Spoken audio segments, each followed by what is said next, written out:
when we collaborate with our partners, whether that's governments, whether it's different shipping lines, whether it's different logistics companies, we all need to work together for the common goal.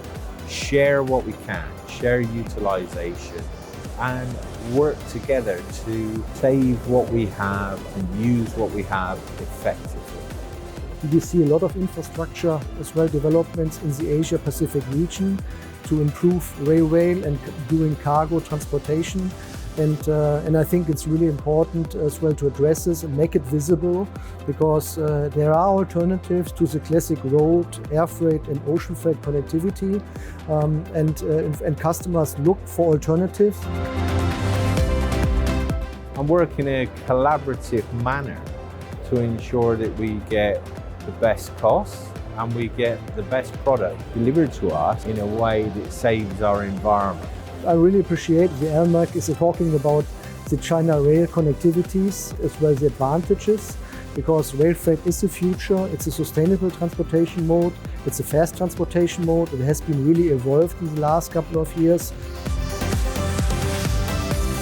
Generative AI, through the use of all of the different data sources that you're bringing together and building these models, you can create dynamic routing so that your supply is able to anticipate where the demand is going to be with a far higher degree of accuracy. What we're focusing on is establishing a new AI technology that can automate the whole maritime industry, which will lead it to the smart supply chain.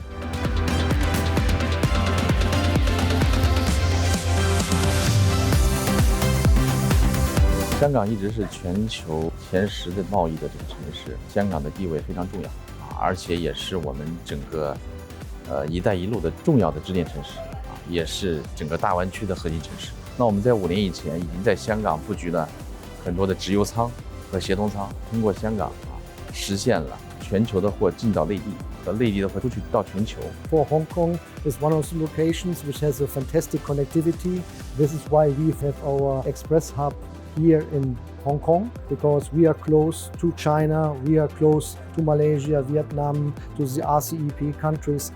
香港是我们联通和连接世界的一个重要的窗口。我们也希望通过这个会议，让世界知道我们有这样一条陆海新通道，能够更便捷地联通中国内地的中西部地区，包括我们通过香港来联通世界。 We are the Canadian International Freight Forwarders Association, and so we have approximately 30 members of Canada that are part of this mission. The big thing about conferences is about the networking. So by going out and really meeting with some of the different partners and some of the freight forwarders that are here has been very, very rewarding for us overall. 刚刚就在我们的会场都收获了一些订单和商机，这个就是 TDC 带给我们最好的价值。 We can see lots of the customers from all over the world who are from 3PL or even 4PL, and some of them are brand owners.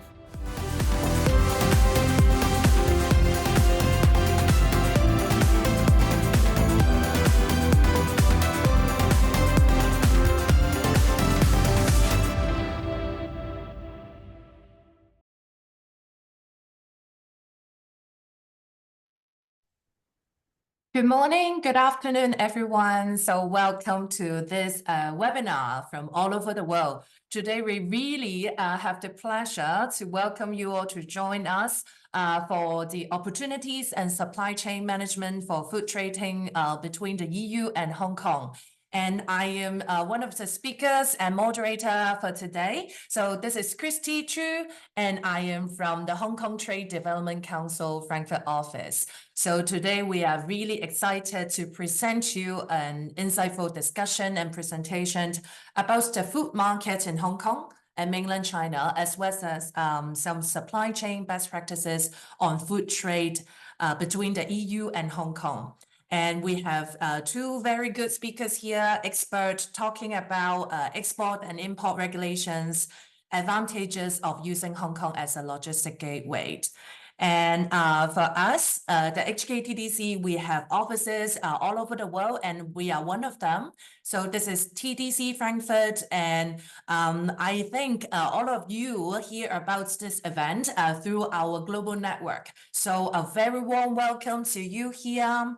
And without further ado, let's go straight to the program and the rundown of today. So the first speaker will be Mr. Daniel Kaiser. So Daniel, he is the Manager of Customs and International Trade from PwC Germany. So Daniel is an expert in commercial law. So he has been a part of the German PwC Customs and International Trade team in Hamburg. And Mr. Kaiser, he has particular expertise in the design and implementation of customs and export control organizations, as well as the legal assessment of related issues. So I'm sure he will be able to give us a lot of insights about some best practices for supply chain management and also customs clearance. And after Daniel, we will have our speaker, Mr. Frank Jensen. And Frank is a very experienced industry veteran in the logistic industry. So Frank is a chief commercial officer at Modern Terminals Limited, and he has worked in Asia since 1990. And covering a lot of different segments in the logistic industry. And he has a lot of experience in Asia, in particular in Hong Kong, Mainland China, as well as some years in Mumbai. So without further ado, maybe let's pass the time to Daniel to talk about some best practices on supply chain management and also the legal aspect. So Daniel, are you ready? Yes, I'm ready. Right. So hopefully now can hear me. Yes, I can hear you well. Perfect. Then the next step will be that I will share my screen that you can also looking forward see to the it. slides that I prepared. Yeah. So, and also, first of all, a very warm welcome also from my perspective. For me, it's in the morning, for you, it's in the afternoon. So let me say good morning and good afternoon to you all. As Christy said, I'm working here for PricewaterhouseCoopers in Germany in the customs and international trade practice. And in this role, we're supporting our clients on all aspects of customs and international trade regulations. So meaning, while you transfer goods via the borders, you have to deal with customs and export control regulations. So you need to declare the goods, and you need to, under certain circumstances, you need to pay import duties. And in particular, with regard to the food sector, you need to, in various cases, obtain corresponding licenses before importing the goods. And this in particular in very much cases raises some concerns, raises some problems with the authorities. And we'd like to today to aim with you to go through the import regulations within the EU, show some aspects that we see where we saw in the past some disputes, some mistakes that took place while Asian exporters imported to Germany, or the European Union. So in this respect, I will now hand over the next 10 minutes to show you some customs regulations. We will start with an overview of the EU import regulations to understand that we are in the European Union, a customs union, meaning when you import the goods via Germany, they are in free circulation in the whole European Union. Under what circumstances you can do this? This we will outline in the first aspects of our short presentation. Then we will show the responsibilities with regard to international trade. So we will show who in the supply chain has which role in customs, who is in charge to pay the import duties, to prepare and submit the customs declarations, how this can be handled, what can be handled via the contracts, what is not possible via contracts, and what is the outcome of that. And then lastly, I will shortly just show you what options are in place in the European Union to avoid paying import duties if you plan to re-export these goods at a later stage. However, while I'm only advising on the European Union customs law, we have to outline that these regulations are mainly harmonized within the whole within the whole world, so that these regulations to a certain extent also apply in other countries and other regions, so that you can get some ideas on your supply chain with regard to customs, not only for the EU, but also for other countries as well. So if we now have a look how the import takes place in the European Union, we have several stages, and it is important to underline that the obligations start before the goods actually will be moved to the European Union with a so-called entry summary declarations.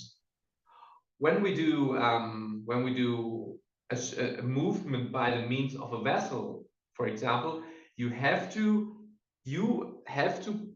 submit a so-called entry summary declaration before the vessel starts, in our case here in Hong Kong, with the intention to be imported into European Union, which means I have to provide a declaration where it indicates several information so that German customs and the EU customs authorities can make a risk assessment and understand and make a decision whether or not they would like to check these goods in detail.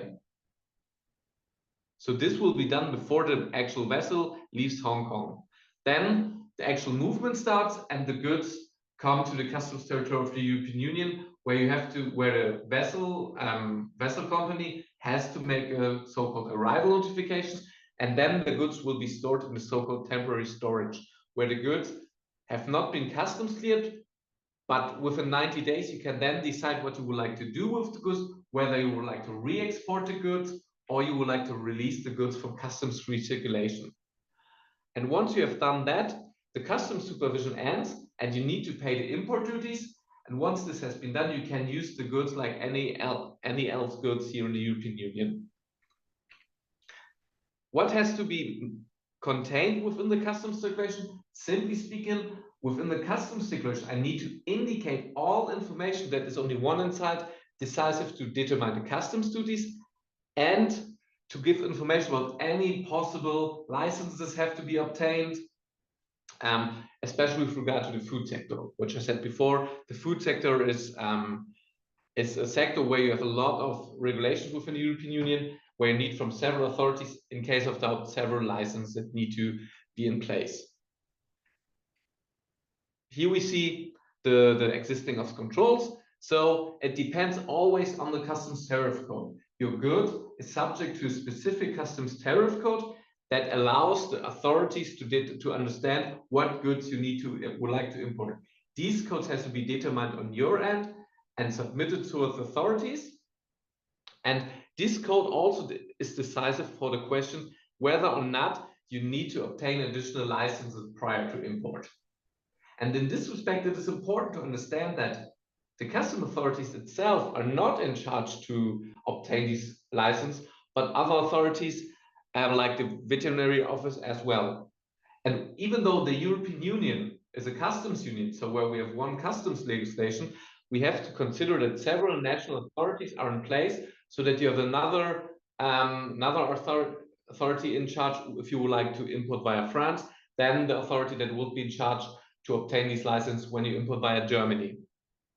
So you need to obtain these licenses prior to the import, and you need to make a reference within the customs declaration that you have these licenses available. And in case that customs will do some supervision, some checks, you need to be able to present these these licenses towards the authority. Here we now see an example.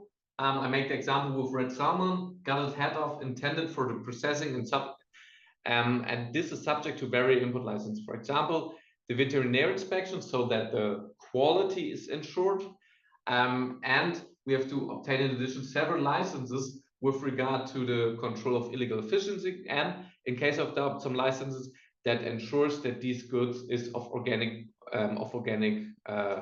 purposes. So we have, in this case, we have to obtain 3 licenses to import these goods from 3 different authorities, which I have to make a reference in my customs declarations. And in order to do so, to understand whether or not I need these licenses, I need to obtain my customs tariff number, which I see here on the left-hand side, and which has to be determined by the customs declarant. And if I have this customs tariff number available, I then can understand by using these databases from the local customs authorities to understand which license I have to obtain in advance and where I can apply for these licenses.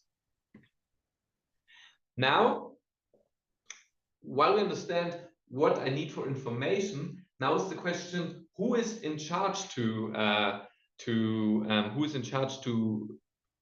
obtain these licenses and how this can be handled. While we are international trade, we always have to deal with so-called Incoterms. These Incoterms are specific contractual regulations that have been published by the International Chamber of Commerce, which intends to streamline international trade to an extent that by using these Incoterms, you agree on specific roles and responsibilities. For my case, in particular, with regard to the customs declaration. So the question is, who is in charge for the export customs declaration and who is in charge for the import customs declaration? As a general rule, without two exceptions that I would like to get on later, it is always regulated that the seller is in charge for the export declaration and the importer is in charge for the import declaration. So the buyer is in charge for the import declaration, which makes sense because we will see on the right-hand side that the local customs legislation mostly requires that the customs declaration, the declarant itself, the import of records, is established within the customs territory of that region. So if I'm a buyer who would like to import the goods, I need to declare this because my supplier in China will not be able to do this, or my supplier from Hong Kong. Likewise, an exporter in Hong Kong or a German exporter will not, a German company will not be able in Hong Kong to lodge a customs declaration. And this is mainly regulated within the Incoterms, without two exceptions. There's the one exception that says here we have the Ex Works, where it says that the seller is in charge to that the seller has only to provide the goods on its own premises, and that the buyer needs to obtain these goods from there, and will be also in charge for the export declaration, which, what I said before, is contrary to what the customs regulation says. And on the other hand, DDP means delivery duty paid, where the seller is in charge to do also the import declaration, which obviously would not be possible under customs regulations. So we need to always have this in mind, that Ex Works and DDP leads to several customs related questions and problems while the customs operations. Here is a challenge that I said, that we have a divergence between the customs law requirements and the civil law requirements under some Incoterms that they have to consider. How this can be solved, however, you can engage as a third country company in the EU. You can engage a so-called indirect representative, which is a customs broker who will then prepare and submit the customs declaration on its own name, but on behalf of the third country company, to the extent that both companies, the customs broker and the indirect representative party located in the third country, will be subject to pay the import duties. The problem behind it is that under this scenario, the customs broker will be fully in charge for any mistakes towards the customs authority.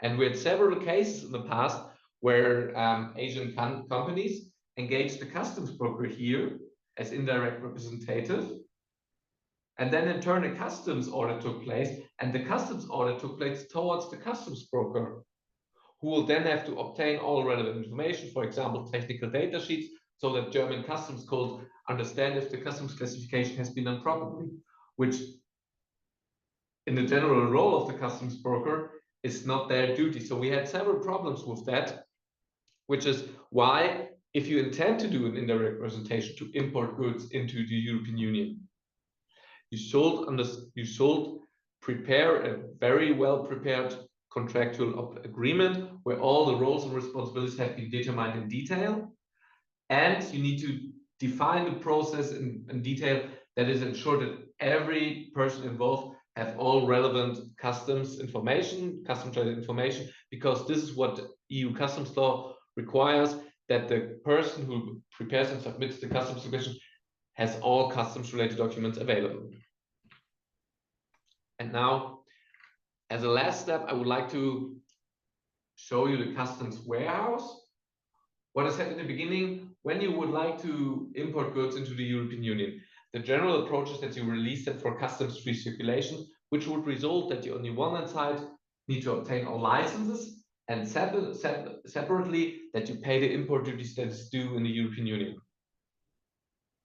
However, if your business case, for example, would be that you have a distribution company that is in charge for the whole Europe and North Africa, so EMEA region, it can be a disadvantage if you have released the goods for customs circulation and paid the import duties. Let me make an example. If you imported goods into the European Union and intend to sell them further on to Switzerland or to Norway or to the United Kingdom, you need to re-export them from the European Union to these other third countries and pay import duties in these countries again. So if you re-export from Germany to the United Kingdom, you need to pay import duties again in the United Kingdom as a result of the Brexit. And in order to avoid this, there is this option of this customs bonded warehouse where you could import these goods, the customs supervision will not end, and you release it for the customs bonded warehouse where the goods can be stored for an unlimited period of time within the European Union. And if you then decide at a later stage to re-export these goods to the United Kingdom, you do not have to pay EU import duties, but only in the UK you have to pay import duties. And this is the big advantage behind it. However, while this customs bonded warehouse brings so much opportunities for you, however, we have to also understand that these customs bonded warehouse can only be granted if you apply for this. So, and if you apply for this, you need to provide a guarantee. You need to demonstrate towards the customs authorities in advance that you have good controls in place, that you are ensured that the customs supervision is in place at all times, so that the German customs authority or the EU customs authorities are not at risk with regard to the customs duties potentially applicable.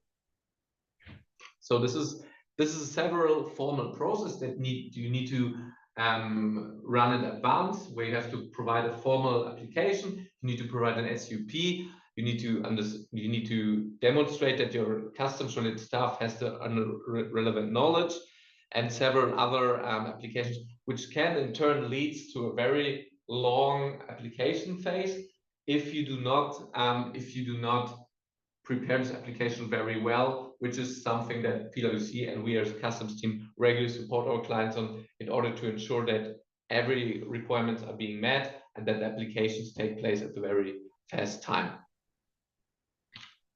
So here just some additional advantage that I just highlighted. You can store the goods at the customs bonded warehouse for an unlimited period of time.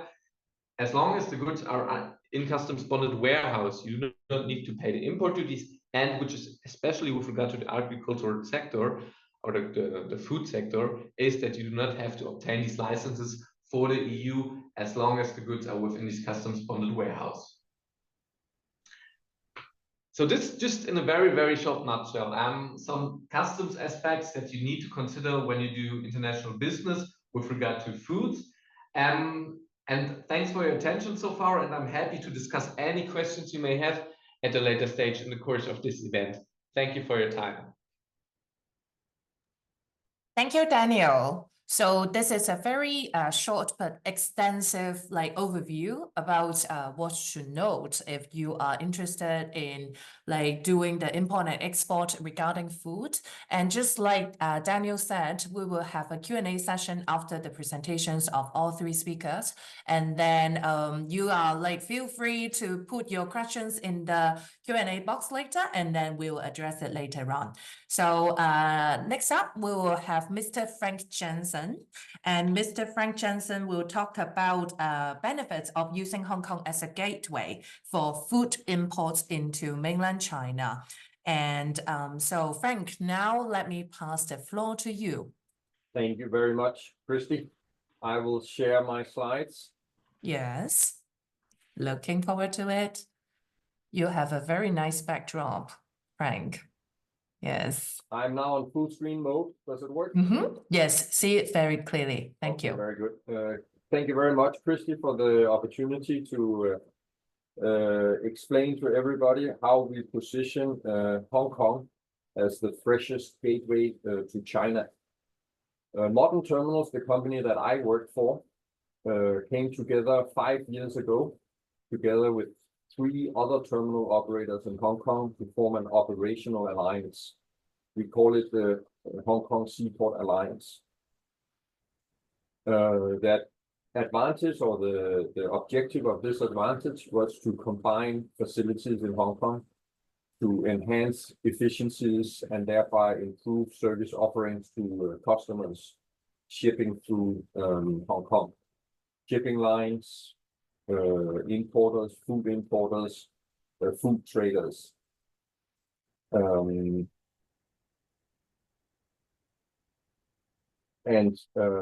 By combining our facilities, making use of the 23 berths across our facilities, we make sure that ships can arrive on time, can be berthed on time, thereby eliminating delays to ship arrivals and containers coming off the ships, which of course is very important for fruit, vegetable, meat, or all kind of fruit, perishable food products, as very often they are in a rush to get to the end consumers. One of the advantages with the alliance was also that we managed to create certain dedicated zones for shipping lines to berth their ships, thereby eliminating cross-terminal trucking, which of course eliminated costs for our customers, but also significantly reduced emission coming from trucking around in Hong Kong. So in that way, we also play a very active role in supporting Hong Kong government's plan to transform Hong Kong into a smart and green city. At the Hong Kong Seaport Alliance, we promise a fresh experience. And here it is worth to mention that the backbone or the unique competitive advantages of Hong Kong is rooted in our status as a free trade port. We have world-class facilities, and the terminal operators have many years of experience. And combining all these things, we are able to provide flexibility, reliability, and efficiency to users. When we say free port status, it means that we do not have customs requirements before shipments are released to food importers. So that is a huge advantage, because as Daniel explained, when you have customs rules, it can sometimes become very cumbersome to process shipments. And with Hong Kong's free port status, we have a unique advantage compared to other places in mainland China, where we do have customs regulations. Hong Kong is a massive port, and in Hong Kong we have nearly 8,000 reefer plugs, which is very important for perishable food products shipping through the facilities. And Hong Kong's amount of reefer plugs is more than 2 times any other terminal or any other port in the immediate vicinity of Hong Kong in South China. One of the advantages of Hong Kong is that we provide a lot of connectivity to the rest of Asia. We have a lot of ships coming from all over the world, and including from other places in Asia. And we have the capability to transship in Hong Kong to other ships going to other locations in Asia. And at the same time, we also have a very comprehensive network of smaller ships trading or sailing inside the South China area. We call them barges. It is really small ships that sail up the river of the Pearl River Delta and provide a connectivity to primarily the Guangdong province. And of course, in Guangdong province, we have 100 million, approximately a population of 100 million. So a huge consumer base for perishable food products.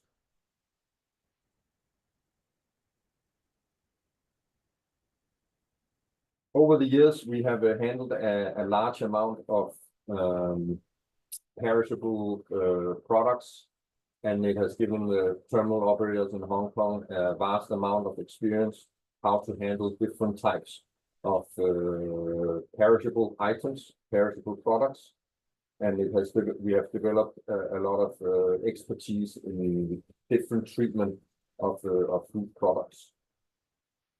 One of the best examples of how the food industry makes use of Hong Kong is how the Chilean cherry industry use Hong Kong to ship cherries from Chile into the mainland market during the Chinese New Year. So Chile is on the southern hemisphere and therefore grows fruit in the northern hemisphere's winter, because they have summer in the southern hemisphere. So in November and beginning of December in Chile, they harvest cherries, send them in containers on ships to Hong Kong, and then use Hong Kong to as a hub, as a trading hub for sending thousands and thousands of containers into the mainland market.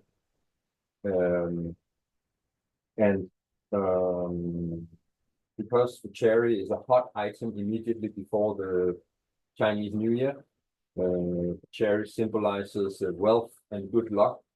For the Chinese, it's a very popular item just before Chinese New Year. So everybody needs to get their hands on the cherries. And in this case, it's a very good example of how the free trade port in Hong Kong plays an active role in making sure that importers can get access to the container immediately when it is discharged from the ship, and then sent across the boundary.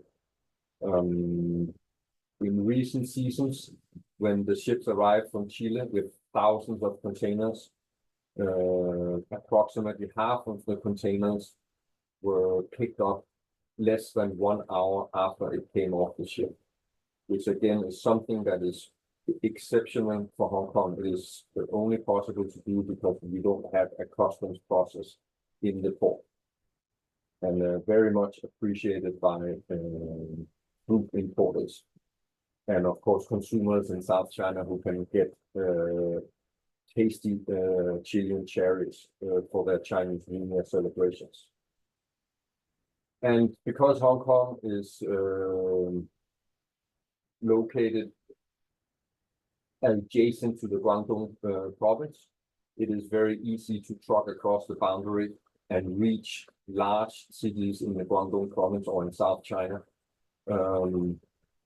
Most of the shipments moving through Hong Kong is for South China, but there is also plenty of examples where containers are picked up in Hong Kong, taking advantage of the advantages of the port of Hong Kong, and then sending it to other places in China, even to Beijing and Shanghai, which are quite a long, takes a long time to drive there. But again, because Hong Kong is a easy place to take out the container and bring it into the mainland market, it is a preferred routing.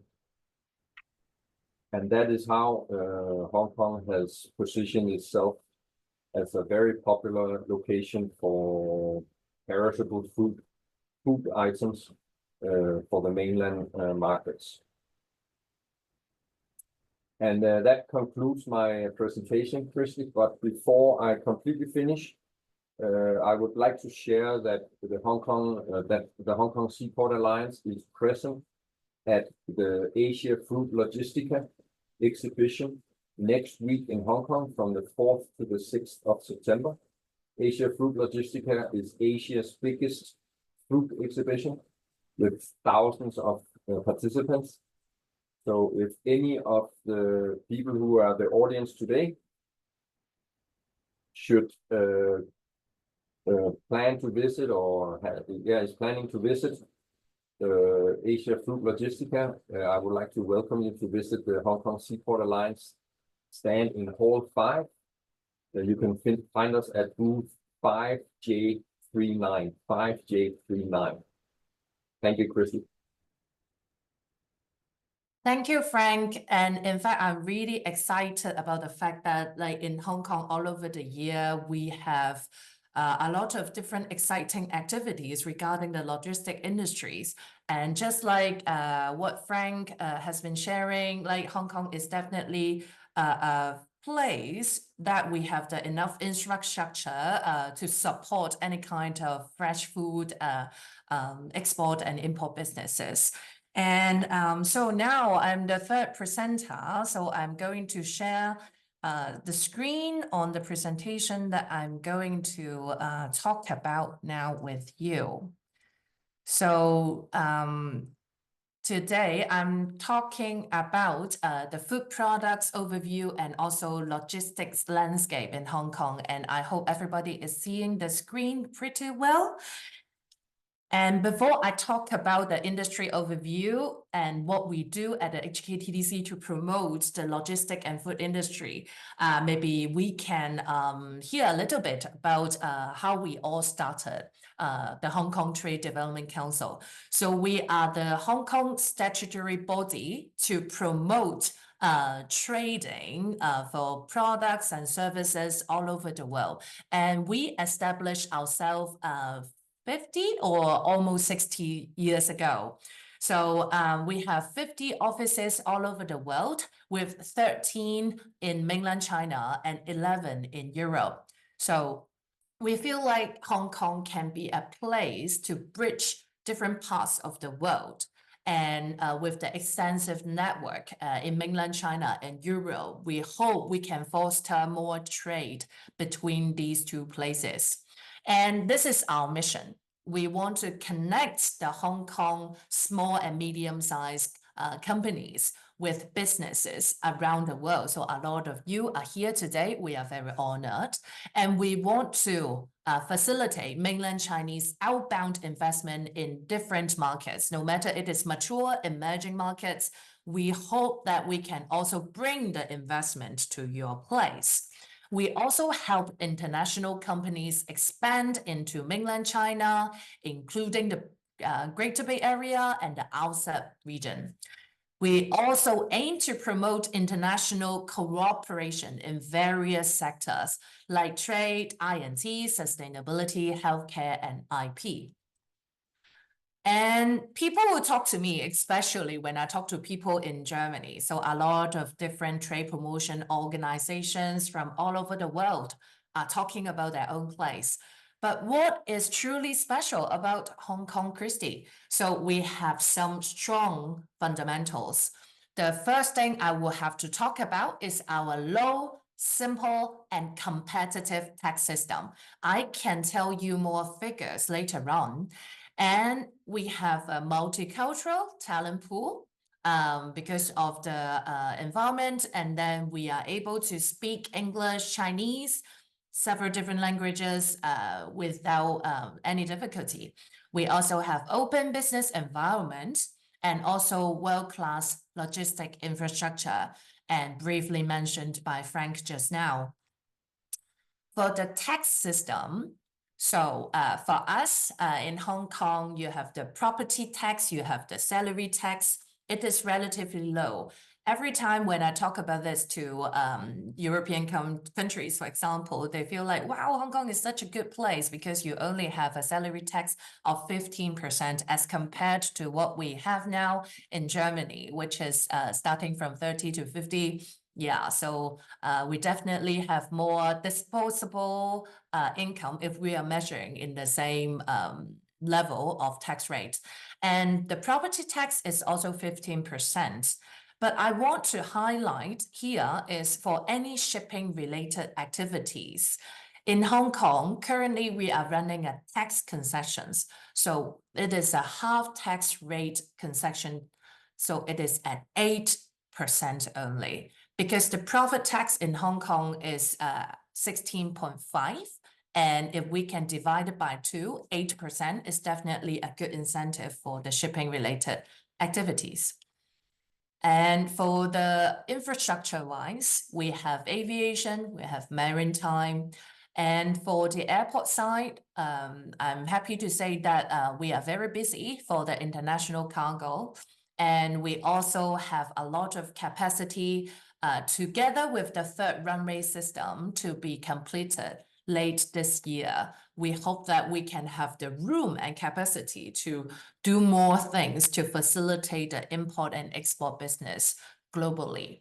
And for maritime, we are also very busy. So we have the 9 busiest container ports, and we are also doing good in terms of as a container terminals.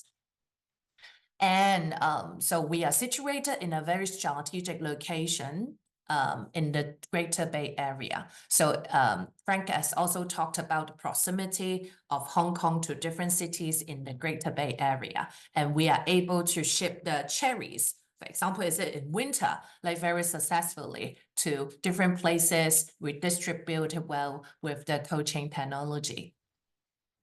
And when you talk about Hong Kong, so a lot of people will remember us as a concrete jungle, but we are also a very important culinary hub with global taste. And if I can talk about some very briefly our food trends in Hong Kong, or some facts about our markets. 95% of our food supply in Hong Kong is being imported from other places. So Hong Kong definitely relies heavily on imports for its food supply. And it is a food mecca. So everybody, you can see different restaurants. We have a lot of award-winning restaurants. And where do they source, or what ingredients do they use? They all have to use food supply from other places of the world. And we also have a high demand for international products. And with the growing income level also from the Greater Bay Area, they will actually come to Hong Kong very easily within 1 hour and come here and get groceries because of the tax in mainland China for fresh products. They see a price advantage in shopping for food in Hong Kong. And we are also like a strategic test market and distribution hub if you are doing food, because we are definitely a very crucial entry point and distribution center for China and the broader Asia Pacific region. And if you are familiar with the Hong Kong market, we definitely have some very big key players in terms of the food imports. So they have Da Chang Hong, Four Seas Food Investment, Campery, and then also a lot of different big importers. So if you hope to see more importers, we have different platforms. Or you can contact your TDC contact in your region, or me. Later, I will share my contact information, and we will be definitely happy to foster any business matching for you too. And for us, we also do a little bit of export to other places. A lot of the time, it will be the soy sauce, the oyster sauce, and when you see Vitasoil, the second logo in this page, they are in fact like a soy milk provider. They are doing very like good development in overseas markets because they market soy milk as a alternative for milk products very successfully. And if I talk about the facts again, so mainland China accounts for 45% of Hong Kong's food export. So a lot of times we do food re-export. So it again proves the fact that we do act as a distribution center for food going to mainland China. and making up like the re-export, making up 83% of our total food and beverage exports in 2023. And we definitely, before any trade begins or being like very flourish, we have some agreement signed to support the whole trading. So CEPA is a very long-standing and stable partnership arrangement to give Hong Kong such a good advantage because we enjoy zero tariff for any Hong Kong origin products when entering mainland China. And we also have different valuation and also enhancement when we are doing the re-exports for different countries. I can talk a little bit more about the consumer trends and in Hong Kong and especially the Greater Bay Area of China. So definitely people are getting more concerned, like people worldwide, about healthier food choices. And in fact, some of our diets are in fact like quite similar to Japanese or Korean diets with a lot of food ingredients as vegetables. And people are also like very, and I would say like we are eager to try new things. So if you are talking about plant-based proteins, if it is like vegan options, if it is good for health, I can see a good consumer base in the southern China supporting products like that. We are also like preferring some low cholesterol, low carb, and reduced sugar products, food products. So this is, if you are talking about the health trend in Hong Kong, it's definitely a healthier food choice. And we also have like such a great expansion of online grocery delivery services. So this is coming hand to hand. Logistics, e-commerce is all coming together for us. And for example, if I take the case of HKTV Mall, they have their physical stores all over Hong Kong, but their online platform is also doing really well. And they are actually a good spot for any overseas or the foreign products to be shown online, because I constantly see they have a lot of promotions. For example, Spanish Day, French Day, and then featuring produce from different countries. So it is a very interesting platform for you to know about, if not already. And we also have Panda Mart. So Food Panda is the local food delivery system for us. So at first they do the restaurant delivery, but now a lot of people in Hong Kong, they are using Panda Marts to buy their groceries. So it's very interesting to go to Hong Kong or just to feel what is going on there if you are interested to do business in Hong Kong. Just go and see the markets. And in talking about what is the good time to go to Hong Kong to see the market, I would say it is November. Why? Because we are organizing the Asian Logistics, Maritime and Aviation Conference from 18th to 19th November this year. And what is ALMAC about? So here I give you a very quick glance about what is happening in these 2 days. So of course you will see a lot of exhibitors, conference attendees, and then it is actually like a very cozy and very strategic place for you to see all logistic related stakeholders in 2 days by joining the exhibition and also attending different sessions. We also have workshop and network and business matching, all that. And let me give you a little bit also to show the big picture of ALMAC. So definitely we are a conference welcoming speakers all over the world. We have over 2,000 participants from 36 countries and regions, highlighting a lot of the global insights. We have 95 exhibitors, so close to 100 exhibitors for you to talk to. And then we also arrange actively business matching meetings per your needs. We also arrange side trips to some very key local infrastructure, for example, our ports, our terminals. If you have any more suggestions, you would like to see or go, please feel free to let us know. And then what we want to do is to create a fruitful experience with the 2 days. And then if you also want more suggestions about how to enrich your program, because I believe not a lot of people travel to Hong Kong with a 14-hour flight just for 2 days, I think you should stay longer. And we are happy to provide you different suggestions on what to do and enhance your experience in terms of seeing the e-commerce landscape and also the logistic infrastructure there. So these are some of the speakers from before. So CMA, DHL, Unilever, we want to get people from different parts of the supply chain to get together and talk about different things. And this year, we also have some strategic sharing by our industry leaders. So we'll talk about how the supply chains is going to evolve with constantly a lot of different challenges or new development about the market. And we also talk about innovation and integration into supply chain, as well as some green energy forum. So to talk about some energy transition towards net zero emissions.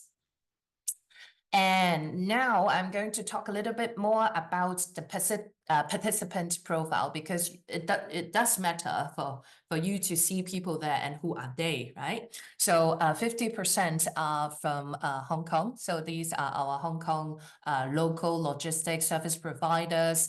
They can be also the shippers and also e-commerce, technology related, and also startups are also in our portfolio. And 35% of them are coming from mainland China. And you also have 11% of overseas participants at our event. So just like what I've said, logistics service providers, users, and also the e-commerce sector, and also the professional service, they are all here so that everyone should feel like, oh, the hassle is not big for doing trade and doing logistics in Hong Kong. And for overseas participation, you are expected to see people from Canada, Japan, Korea, Taiwan, Indonesia, Thailand, but it is not limited to these countries, I'm sure. And this is my very quick discussion about Hong Kong's logistic landscape and also the food market, and a very brief introduction about our event in November. So we do offer some packages for groups or individuals to go to Hong Kong and also join as our delegation. So here is my contact information. You're welcome to scan my LinkedIn code here. So we stay connected. You know what TDC is offering. And you're welcome to drop me a message, give me a call, or WhatsApp me anytime. And then we will try to see how to foster the business with you. And we also have different country representatives. We definitely will send you follow-up email to talk about how we could like join the event and also help you with different problems.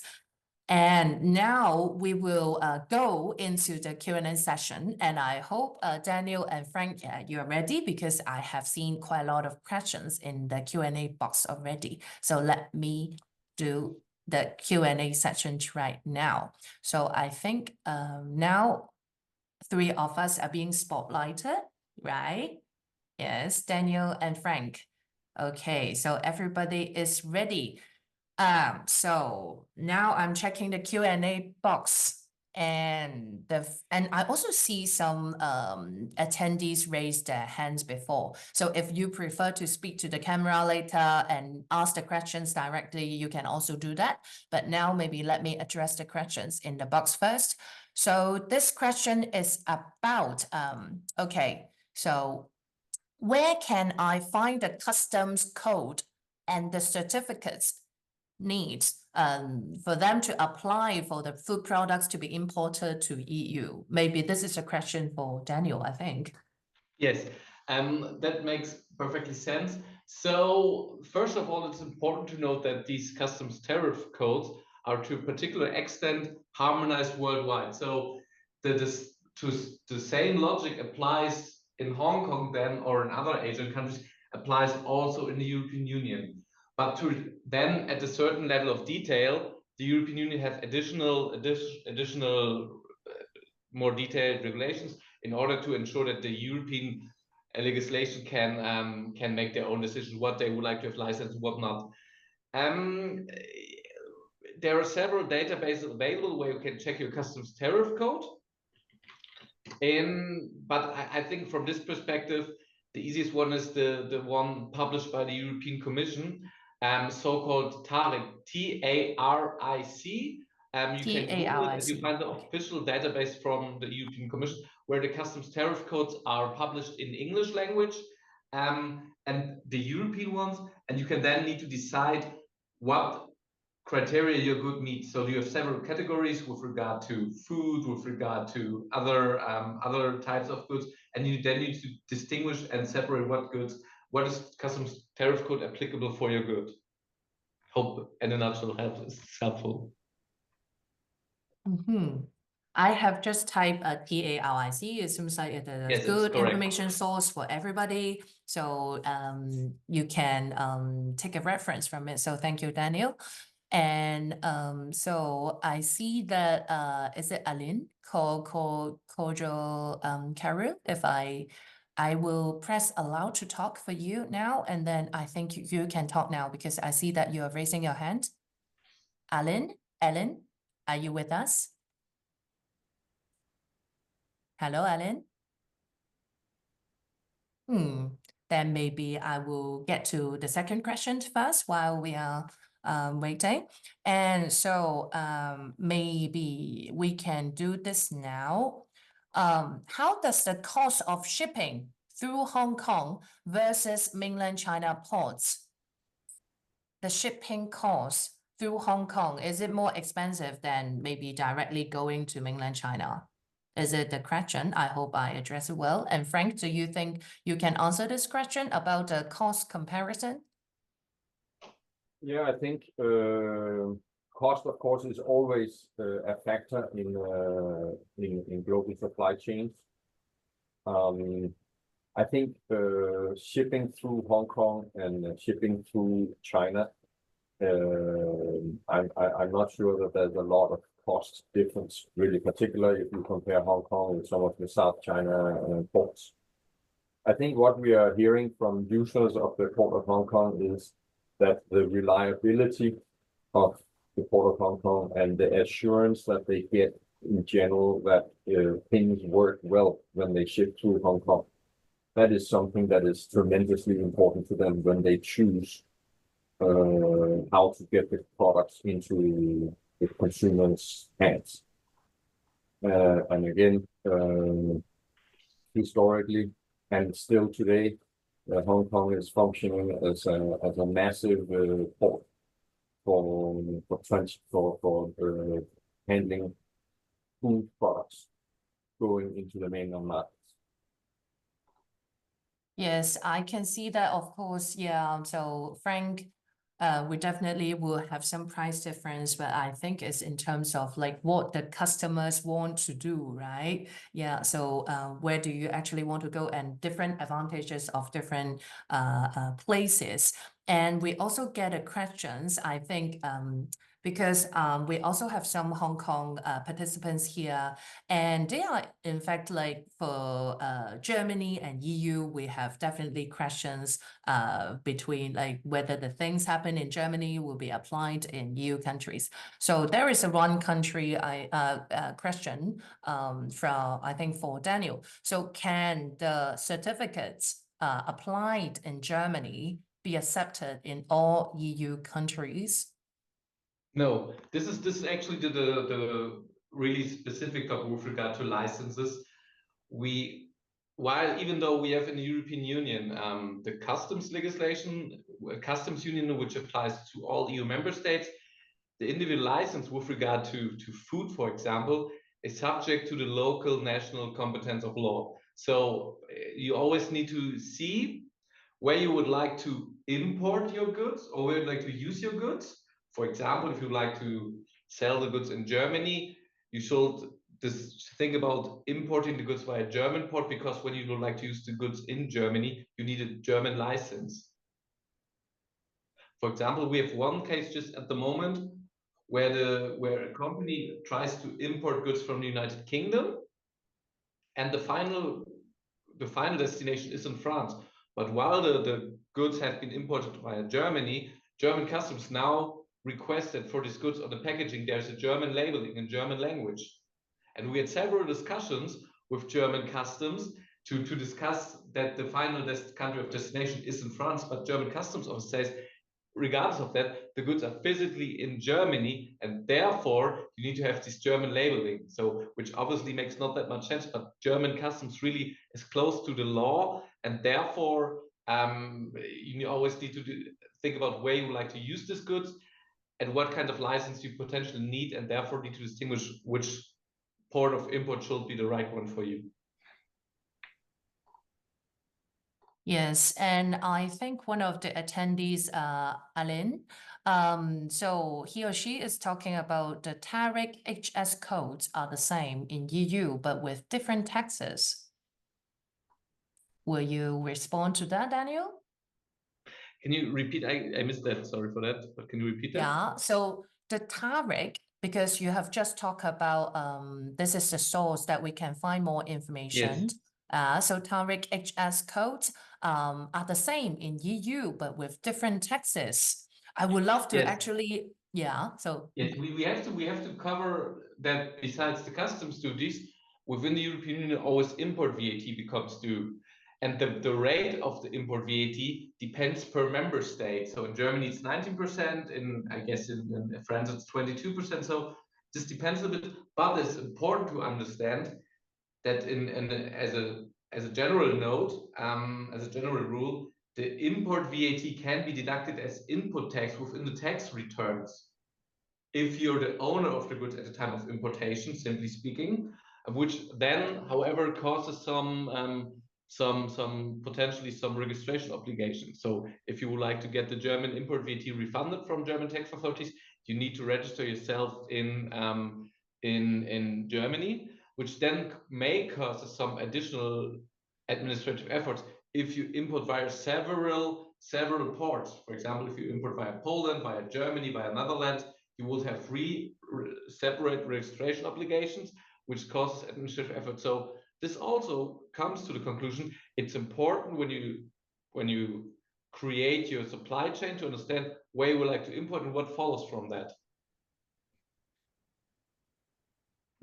I hope, Alain, you have the answers right now.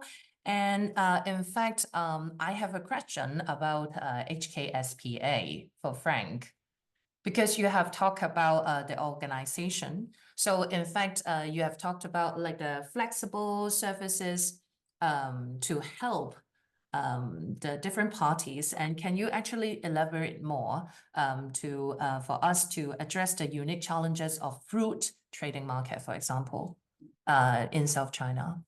Yeah, can you tell us a little bit more about that? About HKSPA? Yeah, let me try to make some examples. Modern Terminals is one of the 4 operators in the Hong Kong Seaport Alliance.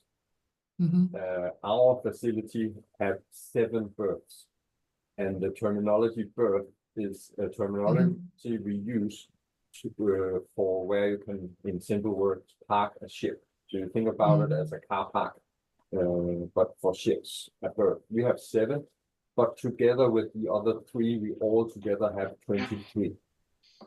And we have a lot of ships coming to Hong Kong every day.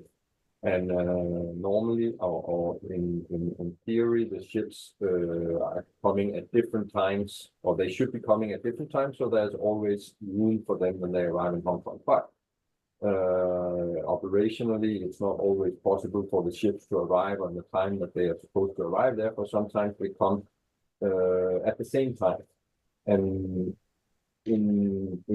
with Modern Terminals alone, we were only able to handle 7 ships at the same at any one given time. But if suddenly 2 ships extra came to Modern Terminals facility, we would not be able to park the ship immediately, which is something that is generally required by the customers. So with the availability of the combined facilities, that means the 23 locations to berth the ships. We can move these 2 ships typically somewhere else in the port, so that when the ships arrive with food products, which typically wants to get off the ship and quickly into the consumer market, they can rest assured that they can get on the berth, and therefore we eliminate, or maybe not 100% eliminate, but significantly minimize delays for containers moving through the port of Hong Kong. And that is Yes, of great wonderful. value to importers. And again, probably the best example we have is these cherries coming from Chile. Yes, it's I hope that answers your question. Yeah, of course, because I am actually like very interested to learn more about like deeply how HKSPA is helping different stakeholders, because then we can talk about it to different stakeholders in Europe, and then so everybody can be benefited. So it's 2 minutes past 11 o'clock here in Frankfurt, and I think we are still managing the time really well. And so I wholeheartedly thank Daniel and Frank's contribution today, as well as all the support from our attendees. So we do appreciate your time and effort to be here today. And as I talked about, like in the Q&A box and chat with different participants just now, we will definitely be able to share like a follow-up email with you containing the contact information of Frank and Daniel, so you can also contact us for any questions after the event.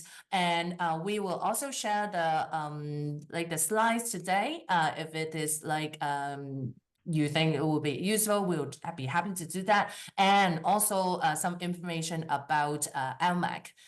We will include the event package in the follow-up email. So we will also provide a code with you, like for you to register ALMAC at a discounted package. So thank you again for all your contribution. And I hope that you have a fruitful time today. So thank you very much and see you soon. Thank you. Thank you, Christy. Thanks all. Bye-bye. Bye. Bye. Cheers.